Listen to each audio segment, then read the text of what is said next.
Good afternoon, everyone. My name is Professor Femi Olufumilade.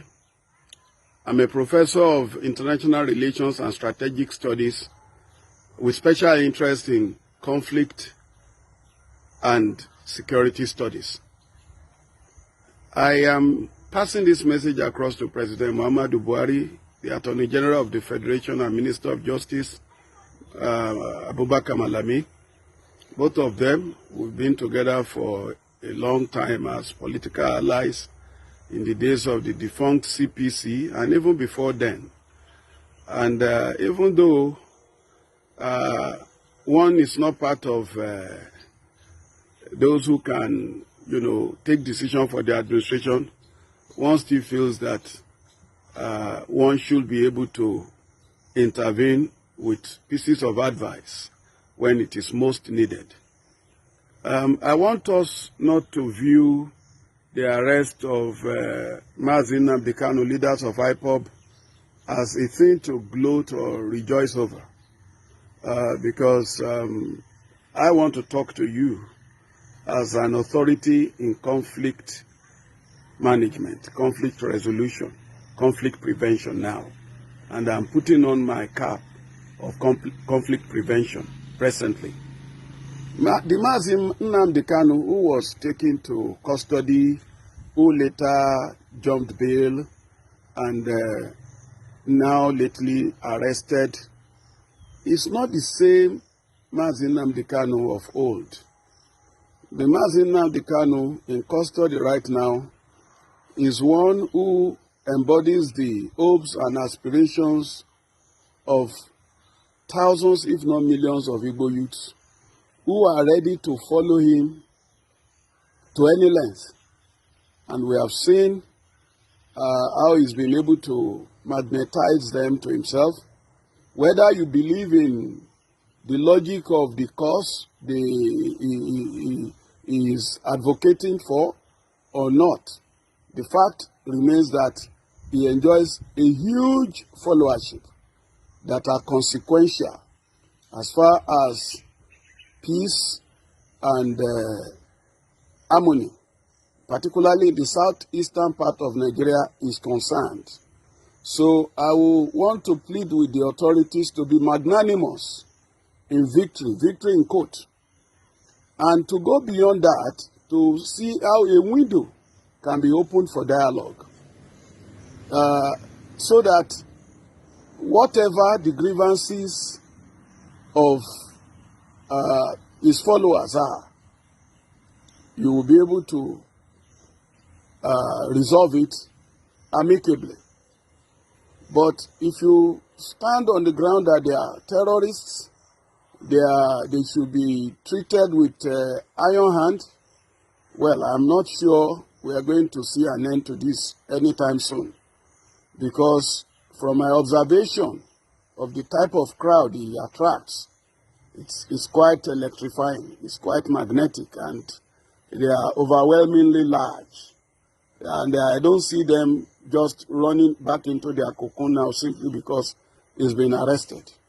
So I would rather plead that the federal government uses this opportunity to portray itself as one that can apply what President Obasanjo called the stick and carrot approach, by saying, now, let us discuss what actually is your problem. I'm not talking of NNAMDI KANU as a person, I'm talking about the collective of Igbo youths and Igbo senior citizens who are also quietly behind the scene in support of the agitation by the IPOB members. And I'm not talking about this alone. I'm also talking about Yoruba youths and elders who are also rooting for Dudua nation. And they run into their millions too. You only need to take a look at the crowd they draw each time they go on the street to protest locally and even internationally. So if anyone sits in a comfort zone and say, these are charlatans, these people don't know what, they don't matter, well, it's like postponing the evil day. Because the caliber of Yoruba people that I have seen coming out to protest locally and internationally include professors, lawyers, engineers, top medical doctors, some of them first-rate medical consultants. And I'm not talking of a dozen crowd or a couple of hundreds. I'm talking of thousands, particularly in Western nations. So, President Muhammadu Buhari, this is the time for you to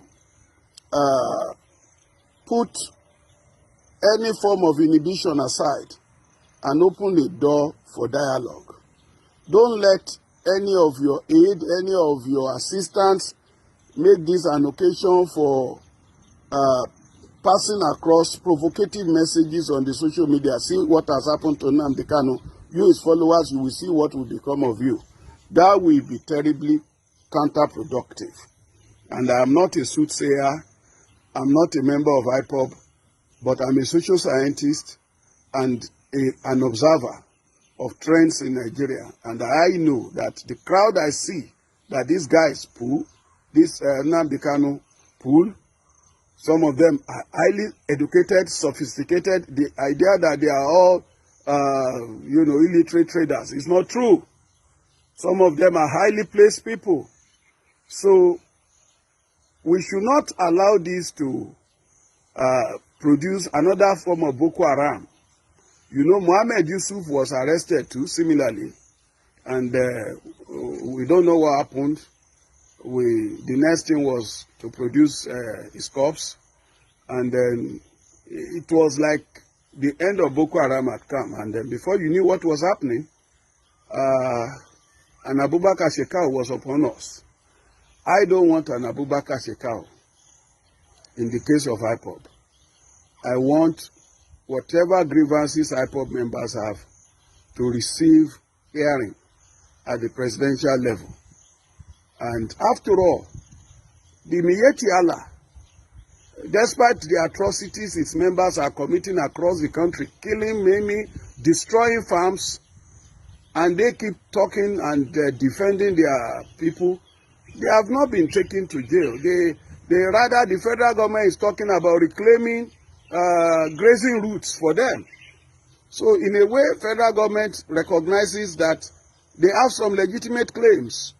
And whether the method the president wanted to use to solve their problem is right or wrong, the fact remains that he gave them a hearing and he spoke in a way that will suit their nerves. Why can't President Buhari extend the same to all groups agitating? It's not just IPOB. In the east there, you also have MASOB before IPOB, and MASOB is still there. In Yoruba land, you have OPC and so many other groups that you don't even know exist. And then in the Middle Belt, the same thing. And the South, of course, you know of the Avengers, you know of the various groups there. So people are unhappy. A lot of people are dissatisfied. And it's not limited to Middle Belt and the South, even in the North. It's not everybody that is an establishment person. It's not everybody that is happy, even with the Buhari administration.